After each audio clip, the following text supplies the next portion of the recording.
President Burwell, trustees, and other distinguished guests, faculty and students, parents and families, but most importantly, the class of 2017, being asked to deliver a commencement address, as humbling as that is at the same time a terrifying assignment. I need to share something memorable that you will reflect upon years from now as you are facing a critical career crossroads or other important life choice. I need to inspire, to enlighten, and to entertain, and I need to do it all in 10 minutes. So I'll follow the advice of President Franklin Roosevelt. I will be sincere, be brief, and be seated. I have three short, easy to remember, interrelated messages for you this morning. Do good, give back, say thanks. Your education here at American has equipped you with the tools and sharpened your intellect to make this a better world. Your experiential education has prepared you for the challenges of a diverse world, diverse politically, racially, socially, religiously, and ethnically. Your job, as was my job when I was in your shoes, is to build on what you have internalized here to make this a better world. No matter the focus of your studies to date, you each have an opportunity to apply your education to doing good.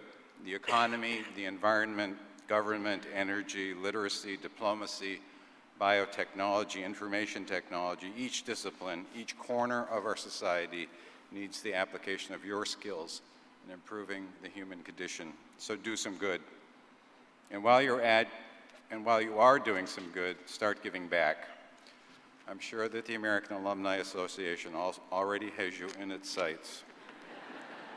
And supporting your alma mater is certainly an example of giving back, but I'm suggesting you commit to a life of public service, the hallmark of an American university education. Whether it is volunteer work in your community or working for a national cause or running for public office or any of a million different ways of improving the lives of others and making the world a better place. In 1905, President Theodore Roosevelt toured several southern states, including a stop in Durham, North Carolina, where he delivered an important speech to students on the edge of Trinity College, now Duke University.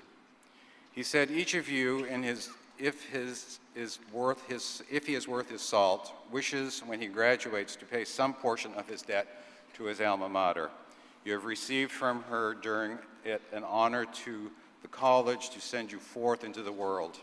That is the only way in which you can repay the college what the college has done for you, and I most earnestly hope and believe that you and those like you in the colleges of this land will make it evident to the generation that is rising that you are fit for leadership, that the training has not been wasted, that you are ready to render to the state the kind of service which is invaluable because it cannot be bought, because there is no price which can be put upon it.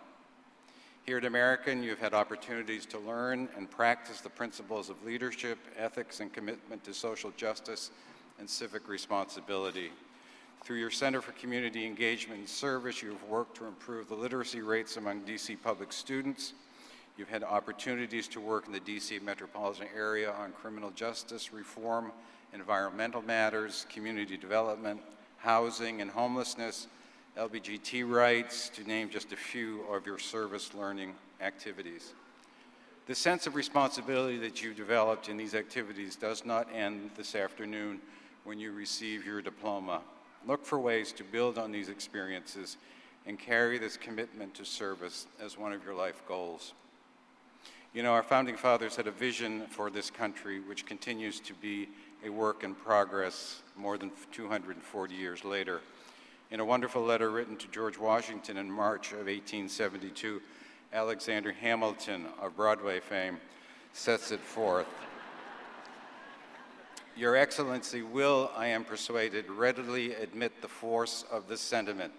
It is the duty of a good citizen to devote his services to the public. What can you do to help create a more perfect union, and what better way for you to give back? And along the way, learn to say thanks. Your life experience has and will be shaped by hundreds or thousands of individuals who impart wisdom, advice, knowledge, information, guidance, and love. Take the time on a regular basis to stop and reflect upon who you are and how you got to be who you are, and identify those who have shaped that experience and thank them. And you get to follow this advice this morning because you are sitting in a space surrounded by parents and grandparents and spouses and children and life partners and friends and faculty and administrators and even a librarian or archivist or two who have gotten you to this point of your life. So stand up and thank them.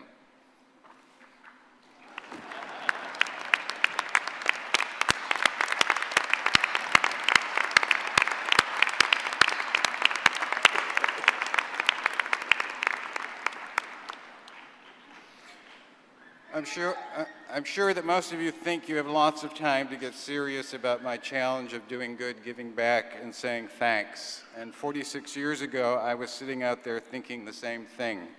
But let me tell you, our time here is short, our path is unpredictable, and each passing day delays your opportunity of making the world a better place.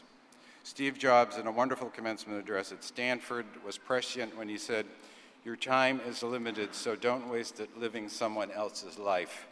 Don't be trapped by dogma, which is living with the results of other people's thinking. Don't let the noise of others' opinions drown out your own inner voice. And most important, have the courage to follow your heart and intuition. They somehow already know what you truly want to become. Everything else is secondary." My own sense of urgency increases exponentially every day, and I am guided by a quotation which sits on my desk on Pennsylvania Avenue. As a literature major, I have long been moved by the words of a shepherd named David, and I start each day with these 7 lines from Psalm 90. "Teach us to comprehend the shortness of our days, so that our hearts prove wise, to use each and every moment so that all of them count for something valuable in your sight, to wring the highest possible good from each day, to spend well these little precious time you have allotted to each of us." So American University class of 2017, go forth and use each and every moment to wring the highest possible good from each day. Congratulations.